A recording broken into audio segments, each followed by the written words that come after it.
Let's get married. Aww. So cute. Velamal feels proud to honor the physical education teachers with 5 cars and 15 lakhs. Supreme Mobiles and Supreme Super Apple Days. Get instant discount up to 15,000 on iPhone. வாக்கு சதவீதத்தை அதிகரிக்கிறதுக்கு India மாதிரி நாடுகளுக்கு கொடுக்குற அந்த $21 billion வந்து இனிமேல் கொடுக்க முடியாது. அரசை செயல்திறன் மிக்க ஒரு அரசாக மாற்றுவது அப்படின்ற மாதிரி ஒரு புதிய ஒரு துறையை ஏற்படுத்தி அதில் இலான் மஸ்கை அவர் கொண்டு வந்து வச்சிருக்காரு. அவங்க 2 பேரும் சேர்ந்து இந்த அரசை எப்படி நடத்துறாங்கன்னா ஒரு தனியார் கம்பெனி மாதிரி நடத்துறாங்க. ஒரு ப்ராஃபிட்டியரிங் மாடல். அவர் வந்து ஒரு புதிய பாலிசி கொண்டு வந்திருக்கார். என்ன பாலிசி அது? America first. இப்போ இந்த 21 மில்லியன் எதுக்கு நமக்கு தராங்க அப்படின்னா வாக்குச்சாவடிக்கு வரக்கூடிய வாக்காளர்களுடைய எண்ணிக்கையை அதிகப்படுத்துவதற்காக டிபார்ட்மெண்ட் ஆஃப் கவர்மெண்ட் எஃபிஷியன்சில எங்கெல்லாம் செலவினங்களை குறைக்கலாம்னு பார்க்கும்போது எது வெட்டி செலவுன்னு பாக்குறாங்க. இது ஒரு வெட்டி செலவுன்னு உங்களுக்கு தெரியும். உண்மையிலேயே அது வெட்டி செலவு. கண்டிப்பா வெட்டி செலவு. ஒரு பொருள் இறக்குமதி பண்றதுக்கு அவ்வளோ டாக்ஸ் ஏன் போறீங்க? பிரதமரை வச்சுட்டே அவர் பிரஸ் கான்ஃபரன்ஸ்ல வெளிப்படையாவே விமர்சிக்கிறார். 2 நாட்டுக்கும் 2 நாடும் தேவை. நம்மளுடைய பிரதமர் வந்து அவரை பார்த்த 2வது அதிபர்னு நினைக்கிறேன். அதுவே நமக்கு அவர் காட்டுற பெரிய மரியாதைன்னு டெஸ்லா வந்து ஒரு பிளான்ட்டை வந்து இந்தியாவில் ஓப்பன் பண்ணுறதுக்கு எலன் மஸ்க் வரும்போது இது அன்ஃபேர் அப்படின்னு ட்ரம்ப் வந்து விமர்சிக்கிறார். ஏன் அங்கே போகணும்? அவர் இலான் மஸ்க் ஒரு பிஸ்னஸ் மேன். இந்த கேபிட்டலிஸ்ட் மாடல் இந்தியாவில் வச்சா தான் செல்லும்னா அவர் இங்கே வைப்பார், அங்கே வச்சாதான் செல்லுண்டா அங்கே வைப்பார். அதுதான் முடிவு பண்ண போகுது இறுதியில். அவர் வந்து இப்போ நினைச்சதை சொல்லிட்டார் பிரசிடென்ட். அவர் அப்படித்தான் எல்லாத்தையும் சொல்றாரு. மெக்சிகோலையும் வைக்காதீங்கன்னு சொல்றாரு, கனடால வைக்காதீங்கன்னு சொல்றாரு. எல்லா தொழில்களும் அமெரிக்காவில் இருக்க வேண்டாம். America first policy. அது பாசிபிளா சார்? அப்படி அது பாசிபிள் கிடையாது.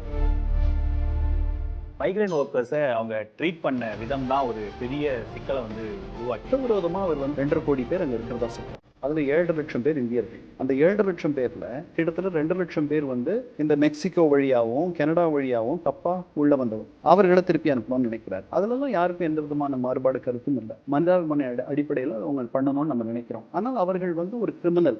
இந்த இந்தியர்களை பத்தி அவருக்கு பெரிய அக்கறை இல்லை. அவர் வந்து இந்த தென் அமெரிக்க நாடுகளிலிருந்து வந்த சிலருக்கு கிரிமினல் பேக்ரவுண்ட் இருக்கு. ஓகே.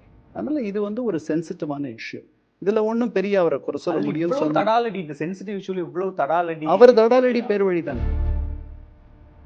ஜோ பைடன் ஆட்சி கண்டினியூ ஆயிருந்தா வேர்ல்டு வார் கூட வந்திருக்கும். அந்த அளவுக்கு ஒரு மோசமான ஆட்சின்னு ஒரு குற்றச்சாட்டை 2 நாளைக்கு முன்னாடி அவர் பேசுறாரு. இல்ல அப்படியெல்லாம் ஒண்ணு இல்லை. அவர் பேசுறதுக்கெல்லாம் நீங்க பெரிய வியாக்கியானம் எல்லாம் நான் பார்க்க முடியாது. Is a man of bluff and bluster. அவர் பாட்டுக்கு அடிச்சு விடுவார். கலாட்டா வாய்ஸ் நேயர்களுக்கு வணக்கம். இன்றைய சிறப்பு நேர்காணலில் நம்மோடு பேராசிரியரும் முன்னாள் ஐநாவில் பணியாற்றுவருமான திரு இரா கண்ணன் நம்மோடு இணைந்திருக்கிறார். அவரை வரவேற்று நிகழ்ச்சிக்குள் போகலாம். சார் வணக்கம். சார் வணக்கம் கௌதம். சார், இந்த ட்ரம்ப் பதவியேற்றதுக்கு அப்புறமா உலக நாடுகளோட அவருக்கான உறவு, அதுவும் குறிப்பாக இந்தியாவுக்கான அமெரிக்கா இந்தியா உறவுல நிறைய சிக்கல்களை புதுசாக கொண்டு வர்றாரு. இப்போ ஒரு ரீசெண்டாக வந்து வாக்கு சதவீதத்தை அதிகரிக்கிறதுக்கு இந்தியா மாதிரி நாடுகளுக்கு கொடுக்குற அந்த $21 பில்லியன் வந்து இனிமேல் கொடுக்க முடியாதுன்னு எலான் மஸ்க் அவங்களுடைய அந்த கமிட்டி கொடுக்கறத இவரும் அக்னாலஜ் பண்ணுறாரு. இதனால இந்தியாவுக்கு என்ன இழப்பு? அமெரிக்கா ஏன் இந்தியாவுக்கு இந்த நிதியை கொடுக்குறாங்க? இல்லை, அமெரிக்கா வந்து ஒரு 180 நாடுகளுக்கு நிதியுதவி தருவது என்பது அவர்களுடைய ஒரு வழக்கம். அதாவது பரஸ்பர உறவை வளர்த்து கொள்வதற்கும் நல்லுறவை வளர்த்து கொள்வதற்கும் அது வந்து மென் சக்தி, அவருடைய சாஃப்ட் பவரை வந்து ப்ரொஜெக்ட் பண்ணுறதுக்கான ஒரு வழிமுறை இது. அது மனிதாபிமானி அடிப்படையில் உங்களுக்கு கொடுக்கலாம், கோவிட்டுக்கு ஹெல்ப் பண்ணலாம், எய்ட்ஸுக்கு, ஸ்கூல்ஸ் கட்டுறதுக்கு, infrastructure, medicines, humanitarian relief, military eight, defence spending eight, இதெல்லாம் கொடுக்கலாம். இது கீழே வந்து இது மாதிரி வந்து நிறைய வச்சுருக்காங்க. அதில் 180 நாடுகளுக்கு தராங்க. நமக்கு மட்டும் இல்லை, we happen to be one of the 180 countries. Okay sir. சிங்கப்பூருக்கு தராங்க. சிங்கப்பூர் ஒன்றும் ஏழை நாடு கிடையாது. நார்வேக்கு நெதர்லாண்ட்ஸுக்கு தராங்க. Netherlands is a first world country. அதனால் இது வந்து வழக்கமாக தொட்டு நாடுகள் பரஸ்பர உதவி பண்ணுறதுல இந்த மாதிரி ஒரு அடிப்படையில் humanitarian aid, financial aid, foreign அசிஸ்டன்ஸ்னு அதுக்கு பேர். அதில் வந்துடும். இப்போ நாமே அதை பண்ணுறோம். நாமே $2.5 பில்லியன் ஆப்கானிஸ்தானில் செலவு செஞ்சுருக்கோம். அவங்களுடைய நாடாளுமன்றத்தை கட்டி கொடுத்துருக்கோம். $4 பில்லியன் சாஃப்ட் லோன் கொடுத்துருக்கோம் இலங்கைக்கு. நாம் இன்றைக்கி ஒரு பெரிய பவராக இருக்கோம். நாம் வந்து ஒரு வருஷத்துக்கு $30 பில்லியன் அளவுக்கு சாஃப்ட் கிரெடிட்ஸ் கொடுக்குறோம். ஓகே. ஆஃப்ரிக்கன் கண்ட்ரீஸ், மற்ற நாடுகளுக்கு. இப்போது அவர் வந்து டிபார்ட்மெண்ட் ஆஃப் கவர்மெண்ட் எஃபிஷியன்சி, அரசை செயல்திறன் மிக்க ஒரு அரசாக மாற்றுவது அப்படின்ற மாதிரி ஒரு புதிய துறை. ஒரு துறையை ஏற்படுத்தி அதில் இலான் மஸ்கை அவர் கொண்டு வந்து வச்சிருக்காரு. இப்போ இலான் மஸ்க் ட்விட்டர் வாங்கின பிறகு அவர் என்ன பண்ணாருன்னு உங்களுக்கு தெரியும். பல பேருடைய வேலை போயிடுச்சு. அவங்க 2 பேரும் சேர்ந்து இந்த அரசை எப்படி நடத்துகிறாங்கன்னா, ஒரு தனியார் கம்பெனி மாதிரி நடத்துகிறாங்க. ஒரு ப்ராஃபிட்டியரிங் மாடல், ஒரு என்ஜிஓ நடத்துவதற்கும் ப்ராஃபிட்டியரிங் மாடலில் உள்ள ஒரு பிஸ்னஸ் நடத்துறதுக்கும் உள்ள வித்தியாசம். ஒரு வழக்கமாக கவர்மெண்ட்ஸ் எப்படி நடக்கும் அப்படின்னா, எல்லாருடைய நலன் விரும்பும் ஒரு அரசாக இருக்கும், பெருமளவு நலன் செய்யக்கூடிய ஒரு அரசாக இருக்கும். அப்போ கம்பேஷனட் கிரவுண்ட்ஸில் தான் ஒரு அரசை நீங்கள் நடத்த முடியும். ப்ராஃபிட்டியரிங் அடிப்படையில் நீங்கள் நடத்துனீங்கன்னா அது ஒரு தனியார் கம்பெனி மாதிரி ஆகிடும். இவர்கள் 2 பேரும் முதலாளித்துவத்தின் முக்கிய சின்னங்கள்.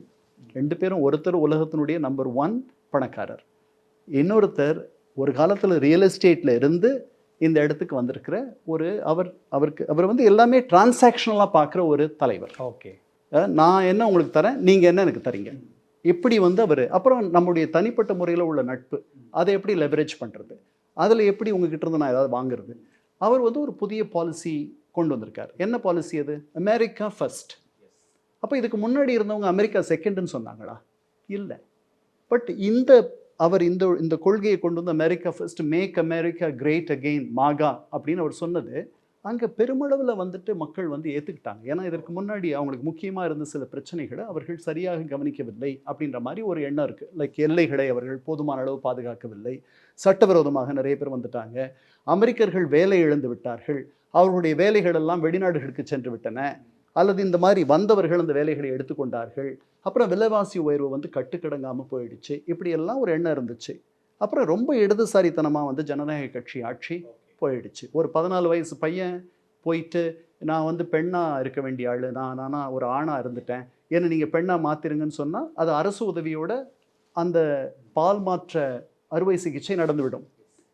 இதெல்லாம் வந்து ட்ரம்ப்பை கொண்டு வந்து அங்கே வச்சிருச்சு. இப்போது இந்த 21 மில்லியன் எதுக்கு நமக்கு தராங்க அப்படின்னா, வாக்குச்சாவடிக்கு வரக்கூடிய வாக்காளர்களுடைய எண்ணிக்கையை அதிகப்படுத்துவதற்காக. இது நமக்கு இது அவங்க சொல்லித்தரணும், நமக்கு தெரியாதா? நம்ம PhD வாங்கினவங்க இல்லையா அதில்? ஏன்னா நம்ம வாக்குச்சாவடிக்கு ஒவ்வொருத்தரும் இறந்தவர்களே வந்து வாக்களித்த காலமெல்லாம் உண்டு இந்த நாட்டில். அது உங்களுக்கு தெரியாது, ஏன்னா நீங்கள் அப்போ பிறந்திருக்க மாட்டீங்க. இறந்தவர்கள் வந்து வாக்களித்தார்கள். ஏன்னா நீங்கள் வாக்களிக்க போகும் முன் உங்களுடைய வாக்குகள் ஏற்கனவே போடப்பட்டு விடும். அப்படி அவ்வளவு சாமர்த்தியசாலிகள் நமக்கு இந்த 21 மில்லியன் வந்து நாம் வந்து மொபிலைஸ் பண்ணி ஒரு வாக்காளரை கொண்டு போய் சேர்க்க வேண்டிய நிலையில் எந்த மாநிலமும் இந்தியாவில் இல்லை. இது ஒரு மிகப்பெரிய ஜனநாயக நாடு. நமக்கு ஜனநாயகம் அத்துப்படி. எப்படி ஒரு தேர்தலை வெல்வது, எப்படி வந்து வாக்காளர்களை கொண்டு வந்து நிறுத்துவது என்பது நமக்கு அத்துப்படி. அதனால் அவர் பார்க்குறாரு இந்த டிபார்ட்மெண்ட் ஆஃப் கவர்மெண்ட் எஃபிஷியன்சியில் எங்கெல்லாம் செலவினங்களை குறைக்கலான்னு பார்க்கும்பொழுது எது வெட்டி செலவுன்னு பார்க்குறாங்க. இது ஒரு வெட்டி செலவுன்னு அவங்களுக்கு தெரியுது. ஓகே, அதனால குறைக்கிறாங்க. உண்மையிலேயே அது வெட்டி செலவு, கண்டிப்பாக வெட்டி செலவு. எப்படி என்ன சார், நம்ம கொட்டடியில் அடைச்சி வச்சு இல்லை, நம்ம வந்து பட்டியல் அடைச்சி வச்சு கொண்டு போய் எலெக்ஷனுக்கு கொண்டு போய் வாக்காளர்களை கொண்டு போய் நிறுத்துற அளவுக்கு நம்ம உயர்ந்திருக்கிறோம், நமக்கு ஜனநாயகம் வளர்ந்துருக்கு நம்ம நாட்டில். இதுக்கு எதுக்கு 21 மில்லியன் அமெரிக்காவிலேருந்து வரணும்? நீங்கள் சொல்லுங்கள் எனக்கு. அதனால் இது தேவையில்லை. இப்போது இங்கே ஸ்கூல்ஸ் கட்டுறதுக்காக கொடுத்துட்டு இருந்த பணத்தை நிறுத்திட்டாரு, இல்லை கோவிட் வேக்சின் தயாரிப்புக்காக அமெரிக்கா ஒரு பங்கு கொடுத்துச்சு அதை நிறுத்திட்டார் அப்படின்னா நாம் ஒருவேளை தப்போ நினைக்கலாம். ரெண்டாவது, நாம் அவர்கள் கொடுத்து வாங்குகிற நிலையில் இல்லை இந்தியா. இப்போது நாம் வளர்ந்துருக்கிறோம். இது 40 ஆண்டுகளுக்கு முந்தைய இந்தியா இல்லை. 90களில் இந்தியா திறந்த பிறகு உங்களுக்கு வெளிப்படை நம்ம once we open up to globalization, இந்த இந்தியா மிகப்பெரிய அளவில் மாறிவிட்டது. ஸோ அதனால் இது வந்து வெட்டி செலவுன்னு அவர் நினைக்கிறாரு. நமக்கு மட்டும் இதை பண்ணலை. பக்கத்தில் இருக்க நேபாளில் வந்து பயோடைவர்சிட்டி அண்ட் ஃபிஸ்கல் ஃபெடரலிசம் இதுக்காக 39 மில்லியன் ஒதுக்கியிருந்தாங்க, அதையும் வெட்டிட்டாரு. அதற்கு பிறகு பங்களாதேஷில் வந்துட்டு இதே மாதிரி ஜனநாயகத்தை வளர்க்கிற முயற்சி, அதுக்கு 29 மில்லியன். பங்களாதேஷில் ஜனநாயகத்தை வளர்க்கிற முயற்சிக்கு 29 மில்லியன் வெட்டினதுக்காக நீங்கள் நானெல்லாம் வந்து வருத்தப்படணும். ஏன்னா ஜனநாயகம் அவர்களுக்கு அப்பப்போ வரும், அப்பப்போ போயிடும். அந்த மாதிரி ஆட்கள் இல்லை நாம் ஜனநாயகத்தை பெரிதும் விரும்புவார்கள். ஜனநாயகத்துக்கு கொஞ்சம் ஊர் வந்துச்சுனாலும் எவ்வளோ பெரிய தலைவராக இருந்தாலும் அவங்கள கீழே இறக்கிடுவோம். நம்ம இந்திரா காந்தியை தோக்கடிச்ச ஆட்கள் நம்ம. ஸோ சாதாரண ஊர் இல்லை இது.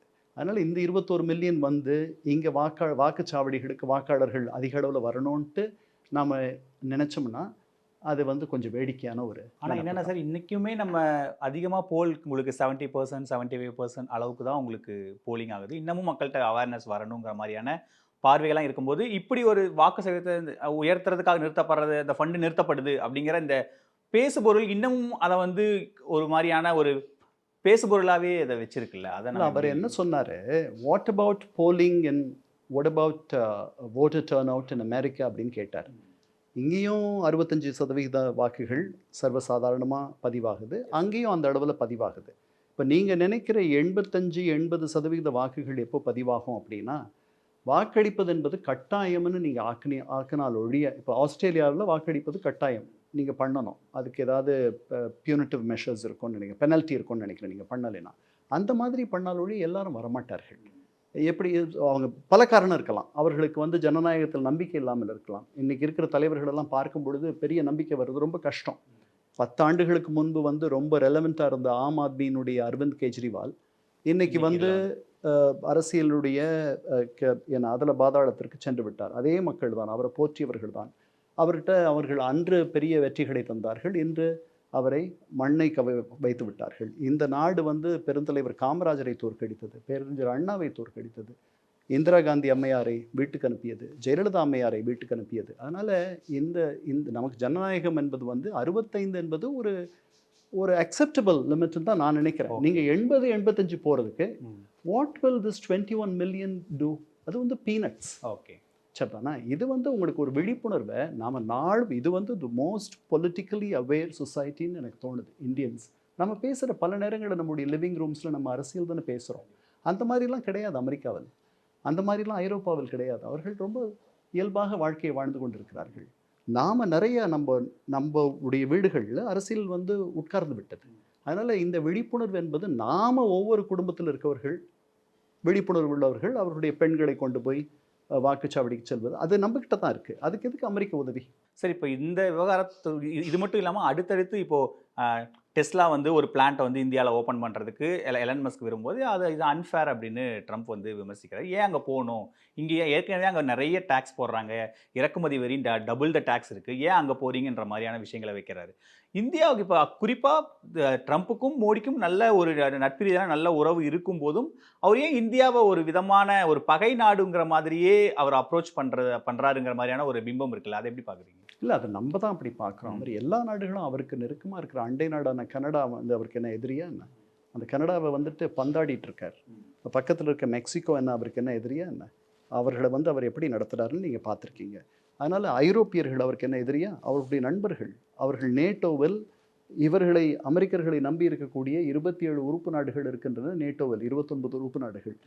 அவர்களை வந்து உங்களுக்கும் எனக்கும் என்ன பெரிய, உங்கள் பாதுகாப்பை நீங்கள் தான் பார்த்துக்கணும், நமக்குள்ள there is a beautiful ocean in between us அப்படின்னு சொல்கிறாரு. அதனால் அப்படி இல்லை, அவருக்கு வந்து America first, make America great again, வேலைகள் அமெரிக்க மண்ணை விட்டு வெளியே செல்லக்கூடாதுன்னு அவர் நினைக்கிறார். இது வந்து அவ்வளோ புத்திசாலித்தனமான அப்ரோச் கிடையாது. ஏன்னா அமெரிக்காவில் வந்து ரொம்ப அடிப்படை வேலைகள், இப்போ நம்ம தமிழ்நாட்டை எடுத்துக்கிட்டிங்கன்னா, இப்போ திருப்பூரில் யார் இருக்கா? தொழிலாளர்கள் எங்கேருந்து வராங்க? வட மாநிலங்கள் இருந்து வராங்க. ஏன்? நம்ம ஆட்கள் வந்து அதுக்கு அடுத்த நிலையில் உள்ள வேலைகளுக்கு போக ஆரம்பிச்சிட்டோம். நம்ம இங்கேருந்து கல்ஃப் போயிட்டோம், இங்கேருந்து வெளிநாடுகளுக்கு போக ஆரம்பிச்சிட்டோம். அந்த நிலை அவர்களுக்கும் வரும் ஒரு காலத்தில். அப்போ இந்த வேலைகளை செய்வதற்கு இது வந்து கொஞ்சம் லோ ஸ்கில்டு லேபர்னு வச்சுக்குவோம். அதுக்கு அங்கேருந்து வராங்க. அது மாதிரி லோ ஸ்கில்டாக இருக்கக்கூடிய தொழில்கள் தான் மெக்சிகோவுக்கு குடிபெயர்ந்திருக்கு, மற்ற இடங்களுக்கு குடிபெயர்ந்திருக்கு. இப்போ ஆப்பிள் வந்துட்டு இங்கே இந்தியாவில் வந்து செட்டப் பண்ணுறாங்க அப்படின்னா அதுக்கு காரணம் என்னென்னா, இங்கே லேபர் கொஞ்சம் சீப்பாக இருக்கும். இந்த வேலைகளை அங்கே வந்து பண்ணுறதுன்னா விலை அதிகமாகும். இதுக்கு அடுத்த நிலையில் இருக்கக்கூடிய ஸ்கில்டு ஒர்க் ஃபோர்ஸ் வந்துட்டு அமெரிக்காவுக்கு வந்துருச்சு. இன்னோவேட்டிவ் கட்டிங் எட்ஜ் டெக்னாலஜி, அந்த மாதிரி விஷயங்கள் இப்போ வந்து போயிங் பண்ணுறாங்கன்னு வச்சுக்குவோம். அதில் வந்து இல்லை F-35 ஃபைட்டர் பிளேன்ஸ் பண்ணுறாங்க, மிலிட்ரி, அது மாதிரி இல்லை மருத்துவத்துறையில் மிக நுண்மையான மருந்துகள் அதெல்லாம் கண்டுபிடிக்கிறதுக்கு. ஸோ அங்கே இருக்க யூனிவர்சிட்டிஸ் ஆகட்டும், லேப்ஸ் ஆகட்டும், மற்ற இடங்களில் அமெரிக்கர்கள் தான் பெருமளவில் இருக்கிறார்கள். ஸோ கீழ்நிலையில் உள்ள அன்ஸ்கில்டாக அல்லது அதிகமாக ஸ்கில் தேவைப்படாத பல தொழில்கள் வெளி இடங்களுக்கு பெயர்ந்து போயிடுச்சு. இதுதான் நேச்சுரல் ஆர்டர். இதுதான் இந்த மார்க்கெட் ஹஸ் டிசைடட் திஸ். அமெரிக்காவினுடைய வெளியுறவு கொள்கை அல்ல.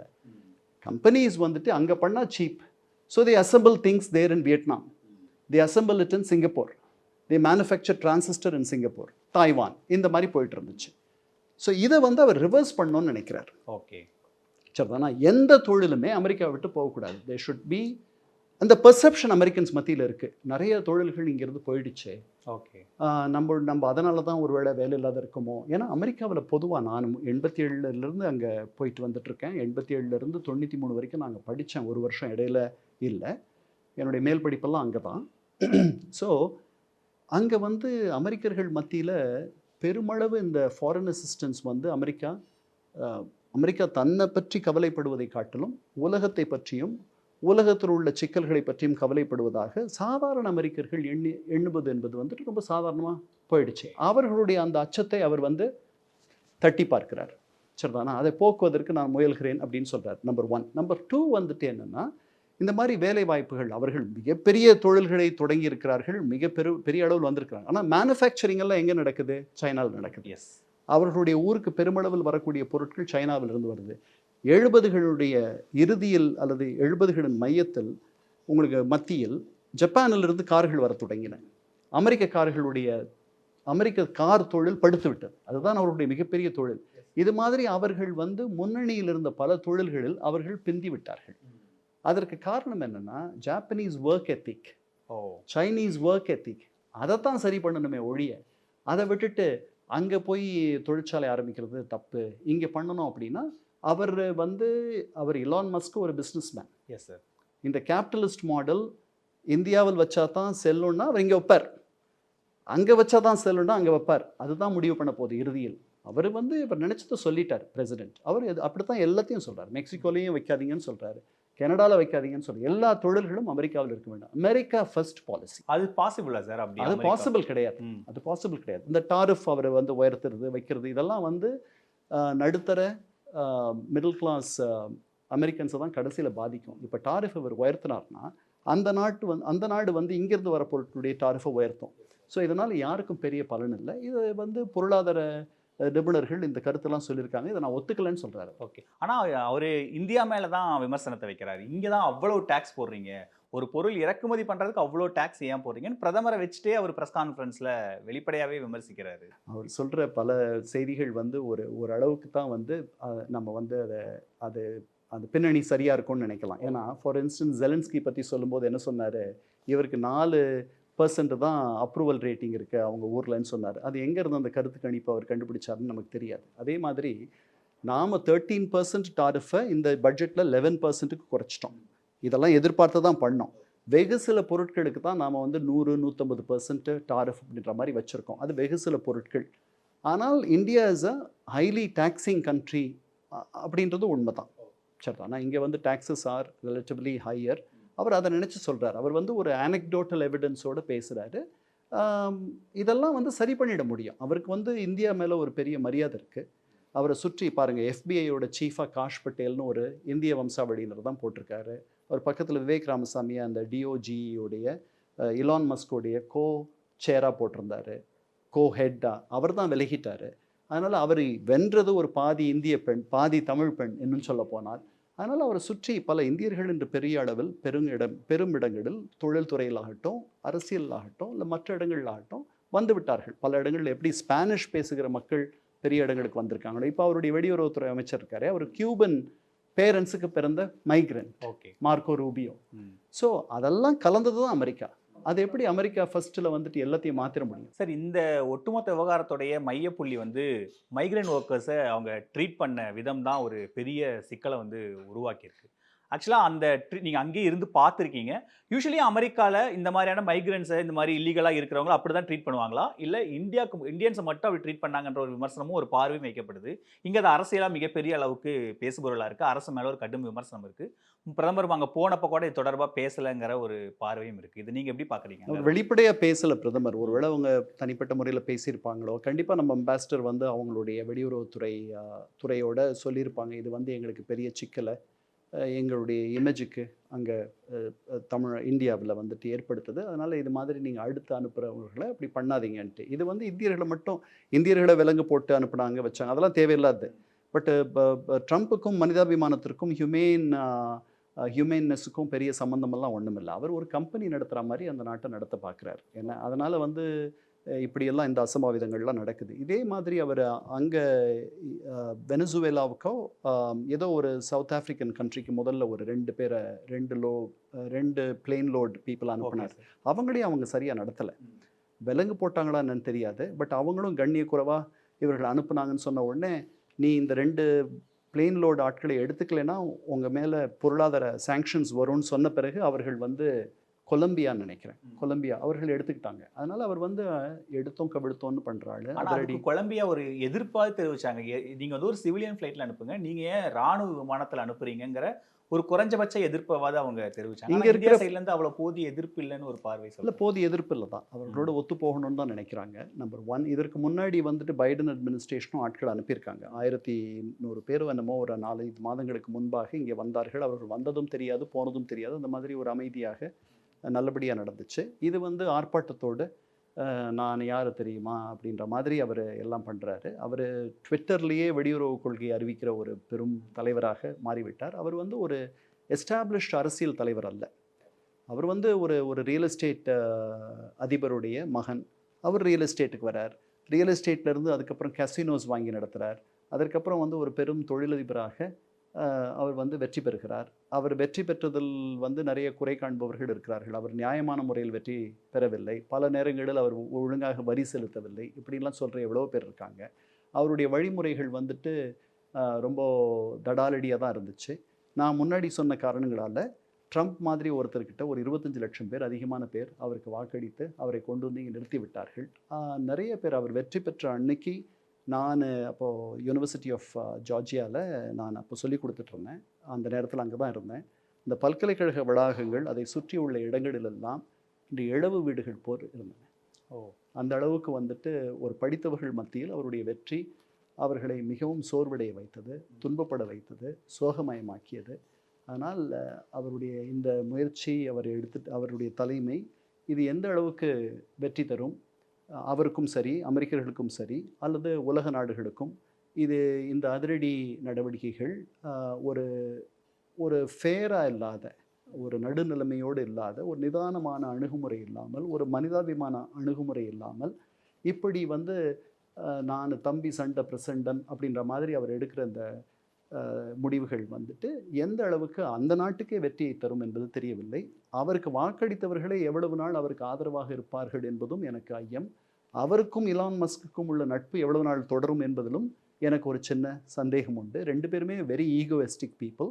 அவர்கள் வந்து எப்படி ஒன்றுபட்டு செயல்பட முடியும் என்பது, எவ்வளவு நாள் அது நடக்கும் என்பதும் எனக்கு தெரியவில்லை. அதனால் இதெல்லாம் போக போக தான் பார்க்கணும். இது ரொம்ப ஏர்லி. அவர் ஜனவரி 20 வந்தார், நாம் இன்றைக்கி February 21, ஒரு மாதத்தில் இவ்வளவும் நடந்திருக்கு. அதனால் இன்னும் அவருக்கு வந்து 47 மாதங்கள் இருக்குது இல்லையா? 48 மாதங்கள் அவருடையது. 47 மாதங்களில் அவர் கொஞ்சம் மென்மையாக அவருடைய போக்கு மாறலாம். இதில் இன்னொரு இப்போ என்னென்னா, இப்போது நிறைய பேர் இங்கேருந்து அமெரிக்காவுக்கு போகிறாங்க. இந்த விசா ப்ராசஸ்லேருந்து ஒரு அமெரிக்காவுக்கு நம்ம எப்படியாவது போயிடணும், எப்படி கனடா பார்டர், மெக்சிகோ பார்டர், ஏதாவது ஒன்றுக்குள்ளே அமெரிக்காவுக்கு போயிடணும் அப்படின்ற ஒரு டைப்பு உலக நாட்டில் இருக்கிற எல்லாத்துக்குமே இருக்குது. இன்றைக்கி ட்ரம்ப் வந்து அமெரிக்கர்களுக்கே அமெரிக்கா இஸ் த ஃபர்ஸ்ட் அப்படின்னு சொல்லும்போது, நீங்கள் எல்லா வேலை வாய்ப்புகளும் அமெரிக்காவில் இருக்கிறவங்களாலே பாத்திர முடியுமா சார்? அந்த இது அவ்வளோ மக்கள் தொகையும் அங்கே இல்லை, அவ்வளோ மேன் பவர் இல்லை, இந்த மாதிரி விஷயங்கள்லாம் பண்ணிட முடியல. அவருக்கு ஒரு குறுகிய பார்வை தான் இருக்குது, அவருக்கு ஒரு தொலைநோக்கு பார்வை இல்லை. அமெரிக்காவினுடைய பெரிய வெற்றியே உலகத்தில் இருக்க எங்கெல்லாம் உலகத்தில் டேலண்ட் இருக்கோ, திறமை இருக்கோ, தகுதி இருக்கோ, அவர்களுக்கெல்லாம் புகலிடமாக அமெரிக்கா இருப்பது தான் அதனுடைய வெற்றி. ஐன்ஸ்டைன் அங்கே போனதுக்கு காரணம், ஐன்ஸ்டைன் அங்கே பிறந்தவர் கிடையாது, அவர் வெளியிலிருந்து அங்கே போகிறார். அது மாதிரி பல பேர் இங்கேருந்து நொபல் பரிசு வாங்கின இந்திய வம்சாவளியினர் சில பேர் அங்கே இருக்காங்க. பல பேர் அமெரிக்கா வந்தாரே, அதுவே வந்தேரிகள் வந்து குடியேறிகள் வந்து நிறுவன ஒரு நாடு தான். அதனால் அவர் அதெல்லாம் தெரியாத அவர் வாய்க்கு வந்தது எதுவும் சொல்கிறாரு. இவர்களெல்லாம் சேர்ந்தது தான் அமெரிக்கா. அவர் வந்து அமெரிக்கா ஃபஸ்ட்டுன்ற காரணத்துக்காக இதெல்லாம் மூடிடணும்னு நினைக்கிறது அது சரியில்லை. அவர் என்ன சொல்கிறாருன்னா, அதில் ஒன்று அவர் சொல்கிறதுல கொஞ்சம் நியாயமாக இருக்குது. சட்டவிரோதமாக அவர் வந்து 2.5 கோடி பேர் அங்கே இருக்கிறதா சொல்கிறார். அதில் 7.5 லட்சம் பேர் இந்தியர்கள். அந்த 7.5 லட்சம் பேரில் கிட்டத்தட்ட 2 லட்சம் பேர் வந்து இந்த மெக்சிகோ வழியாகவும் கனடா வழியாகவும் தப்பாக உள்ளே வந்தவங்க, வேலை இல்லாத, எந்த அனுமதியும் இல்லாமல் உள்ள நுழைஞ்சவங்க. ஒரு 5 லட்சம் பேர் வந்து அவர்கள் அங்கே வேலைக்காக போயிருக்கலாம், வீசா முடிஞ்சு போயிருக்கலாம், அவர்களுக்கு அந்த வேலை நீட்டிப்பு இல்லாத போயிருக்கலாம். அதனால் அவர்கள் சட்டவிரோதமாக அங்கேயே தங்கி விட்டுருக்கலாம்.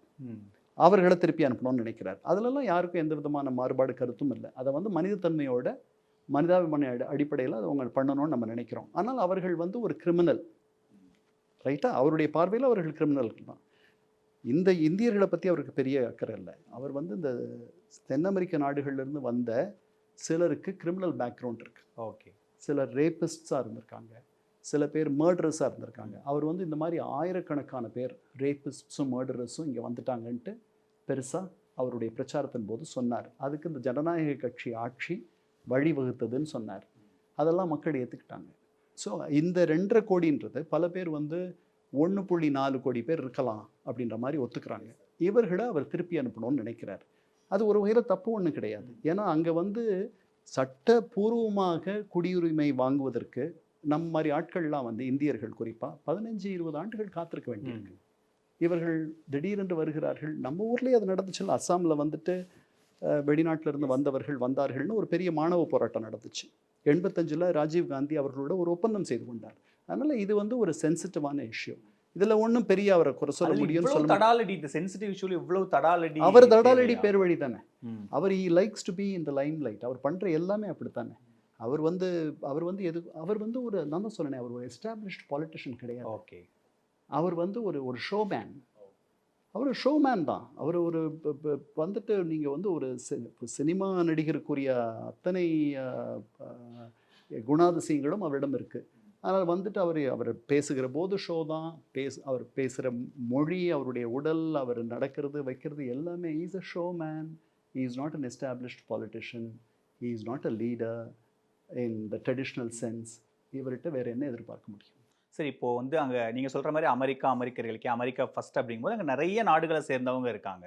ஸோ அங்கே மைனாரிட்டிஸும் இருப்பாங்க. இப்போ உதாரணத்துக்கு இந்தியாவில் இது இந்து ராஷ்டிரா அப்படின்னு சொல்லும்போது சிறுபான்மையினர் மக்கள் தேவையில்லாம ஒரு அச்சம் உருவாகிற மாதிரியான கிட்டத்தட்ட இதே பேட்டர்னில் அங்கேயும் பண்ணும்போது அங்கே இருக்கிற மற்ற நாட்டு மக்கள் இதை எப்படி உணர்றாங்க? இல்லை, இன்ஃபேக்ட் அவருக்கு பாதி கருப்பு இனத்தைச் சேர்ந்த பாதி பேர் அவருக்கு வாக்களித்துள்ளார்கள். ஸ்பானிஷ் பூர்வீகமாக பேசுகிற பல பேர் வந்து அவருக்கு வாக்களித்திருக்கிறார்கள். அவர்களெல்லாம் என்னென்னா, இப்போ நீங்கள் பஸ் ஸ்டாப்பில் நிற்கும் பொழுது பஸ்ஸு கூட்டமாக வருது. நீங்கள் பஸ் உள்ள போயிட்ட பிறகு நம்முடைய மனநிலை எப்படி இருக்கும்னா, இது அடுத்த ஸ்டாப்பில் நிற்கக்கூடாது, இன்னும் அதிகமான ஆட்களை ஏற்றிக்கூடாதுன்னு இருக்கும். இருக்குமா?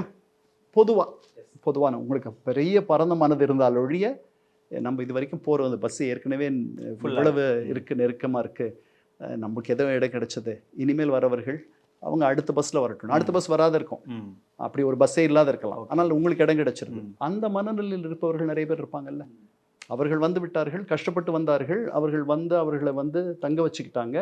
இவர்கள் எளிமையாக வந்துடுறாங்க, அப்படி டக்குன்னு ஊடால வந்துடுறாங்க, வந்துட்டு அவங்க குறுக்கு வழியில் வந்துட்டு ஜெயிச்சிடுறாங்க. அப்போ நாங்கள்லாம் என்ன பைத்தியக்காரர்களா அப்படின்ற எண்ணம் உள்ள சில பேர் அவர் பின்னாடி இருக்காங்க. அதனால் அவருடைய இந்த ஒருதலை பட்சமாக அவர் எடுக்கிற சில முடிவுகளுக்கு அவங்க பின்னாடி இருந்து அவர்கள் சிறுபான்மையினராக இருந்தாலும் கூட அவருக்கு ஆதரவாக இருக்கிறார்கள். இந்த ஸ்டேட்மெண்ட்டில் ஒரு முக்கியமாக சொன்னது என்னென்னா, ஜோ பைடன் ஆட்சி கண்டினியூ ஆகியிருந்தா வேர்ல்டு வாரோட வந்திருக்கும், அந்த அளவுக்கு ஒரு மோசமான ஆட்சின்னு ஒரு குற்றச்சாட்டை 2 நாளைக்கு முன்னாடி அவர் பேசுகிறார்.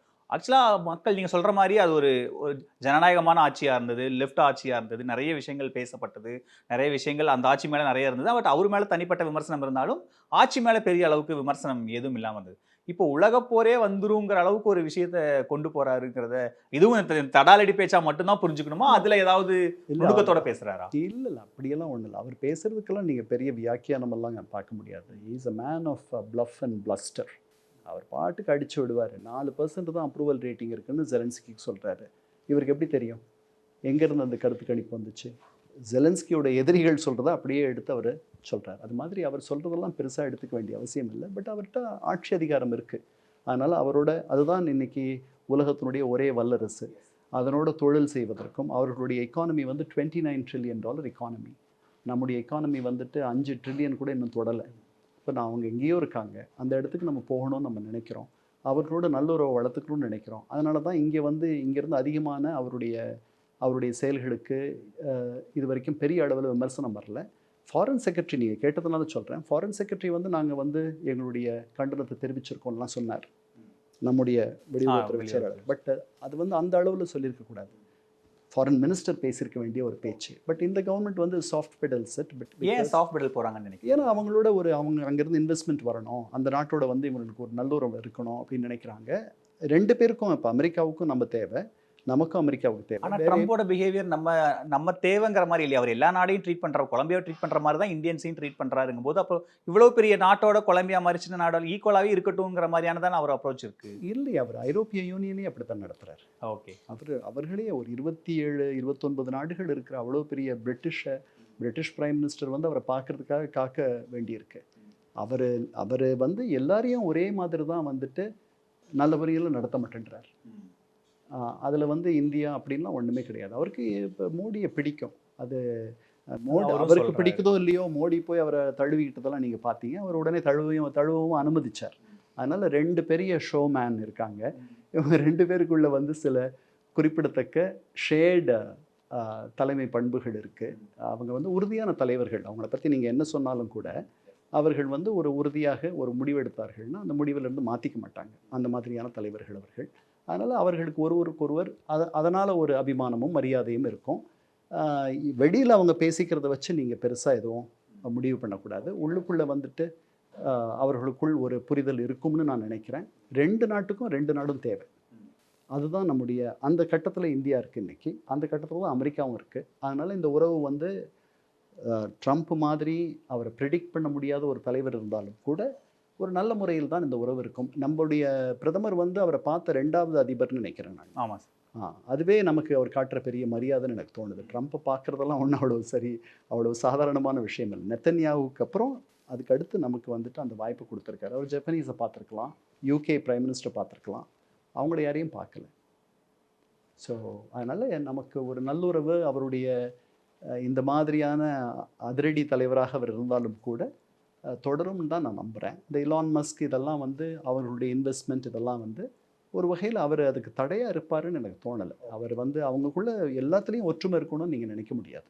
சரி, இப்போ நிறைவாக இப்போ அமெரிக்காவுக்கு ஈக்குவலாக ரஷ்யா, சீனா மாதிரியான வல்லரசுகள் இருக்கும்போது ட்ரம்ப்போடையே இந்த நடவடிக்கைக்கு அதிருப்தியாக இருக்கிற நாடுகள், இல்லை ஏன் இப்படி பண்ணுறாருன்னு கோபப்படுற நாடுகள், இவங்க யாராவது இந்த மாதிரியான கண்ட்ரீஸோட அசோசியேட் ஆகி ட்ரம்ப்புக்கு எதிராக இந்த மாதிரியான விஷயங்கள் இப்படியெல்லாம் தேசிய சர்வதேச அரசியல் விஷயங்கள் நடக்க இந்த மாதிரிலாம் வாய்ப்பு இருக்குமா சார்? அமெரிக்கா மாதிரி வல்லரசு எதுவும் இல்லை, சீனா கூட கிடையாது. ரஷ்யா வந்து ஒரு காலத்தில் ஒரு முன்னாள் வல்லரசுன்னு நீங்கள் சொல்லலாம், அவ்வளோதான். அது யுக்ரைனை பிடிக்கிறதுக்கு இவ்வளோ கஷ்டப்பட வேண்டியிருக்கு, நாக்கு தள்ளிடுச்சு இல்லையா அதுக்கு. அதனால் அதெல்லாம் வல்லரசு கிடையாது. உண்மையான வல்லரசு அமெரிக்கா தான். சீனா வந்து அந்த மாதிரி வந்து அது வந்து தன்னை வளப்படுத்திக்கிச்சு. இந்த 40 ஆண்டுகளில் வந்து பல ஏழைகள், பல கோடிக்கணக்கான ஏழைகள் மேலே நடுத்தர வர்க்கத்துக்கு வந்து விட்டார்கள். நடுத்தர வர்க்கத்தில் இருந்தவர்கள் அதற்கு மேலே பணக்காரர்களாக மாறிவிட்டார்கள். சோஷலிச சீனாவில், மாசேதுங் அமைத்த சீனாவில் இன்றைக்கி வந்து இவ்வளவு பெரிய செல்வந்தர்களும் அதிகமான கார் விற்பனையும் மிக செழுமையான ஒரு வாழ்க்கை முறையும் வந்துவிட்டது. அதனால் அவர்கள் அதை தக்க வச்சுக்கிறதுக்கு அவங்க எல்லாம் பண்ணிகிட்ருக்காங்க. பல இடங்களில் அமெரிக்காவுக்கு போட்டியாக அவங்க வந்து ஃபாரின் அசிஸ்டன்ஸ் தராங்க. பல இடங்கள் இப்போ இங்கே ஸ்ரீலங்கா எடுத்துங்க, அவங்க போர்ட்டெல்லாம் கட்டி தராங்க, சாஃப்ட் கிரெடிட்ஸ் கொடுக்குறாங்க. அந்த மாதிரி ஆஃப்ரிக்காவில் நிறையா பண்ணுறாங்க. அதுதான் உண்மையான போட்டி. ஒரு வல்லரசாக இராணுவ ரீதியாக முன்னாடி பனிப்போர் இருந்த காலத்தில் எப்படி ரஷ்யா, சோவியத் யூனியன் வந்து அமெரிக்காவோட போட்டி போட்டுச்சோ அந்த மாதிரி போட்டி இனிமேல் இருக்கும்னு நான் நினைக்கல. அமெரிக்கா மட்டும்தான், அமெரிக்கா குறைஞ்ச இன்னும் ஒரு 20-25 ஆண்டுகளுக்கு அது மாதிரி தான் இருக்கும்னு எனக்கு தோணுது. இப்போ வந்து அமெரிக்காவுடைய பெரிய கன்சர்ன் வர்த்தக ரீதியாக அவர்கள் தோற்று வருகிறார்கள்னு ஒரு பயம்தான். சீனா கிட்ட தோக்குறாங்க. ஏன்னா அவங்க வந்து சீனாவினுடைய சிப் இண்டஸ்ட்ரின்னு எடுத்துக்கிட்டிங்கனாலும் சரி, ஆர்டிஃபிஷியல் இன்டெலிஜென்ஸ் அல்லது எலக்ட்ரிக் கார்ஸ், இதிலெல்லாம் வந்து சீனா வந்து நிறைய சப்சிடைஸ் பண்ணுது. அதனால் அவர்களோட போட்டி போட முடியல இவர்களால். அதனால் சீனாவை அவர்கள் ஒரு வர்த்தக எதிரியாக பார்க்கிறார்கள். இராணுவ ரீதியாகவும் சீனாவை கண்டு அவர்கள் ஒரு பாதுகாப்பு உணர்வு அவர்களுக்கு இருக்குது. அதில் தான் இந்தியாவுடைய கூட்டணி அவர்களுக்கு தேவைப்படுது. நாம் அப்படி பார்க்கல. அவர்கள் அமைக்கக்கூடிய சீனாவுக்கு எதிரான அமைப்புகளில் நாம் உறுப்பினர்களாக இருந்தாலும் கூட நாம் சீனாவுக்கு எதிரானவர்கள் என்ற காரணத்திற்காக நாம் அங்கு இல்லை. அதல்ல நம்முடைய முக்கியமான குறிக்கோள். நாம் அங்கு உறுப்பினராக இருப்பது அமெரிக்காவோடு நம்முடைய நட்பை பலப்படுத்துவதற்காக. அமெரிக்க கோல்ஸும் நம்முடைய இலக்கும் வேறு. நன்றி சார், இவ்வளோ நேரத்தை எங்களோட செலவழிச்சதுக்கு ரொம்ப நன்றி sir. You're always welcome. Let's get married. Oh, so cute. Velammal Piramal feels proud to honor the physical education teachers with 5 cars and 15 lakhs. Supreme Mobiles and Supreme Super Apple Days. Get instant discount up to 15,000 on iPhone.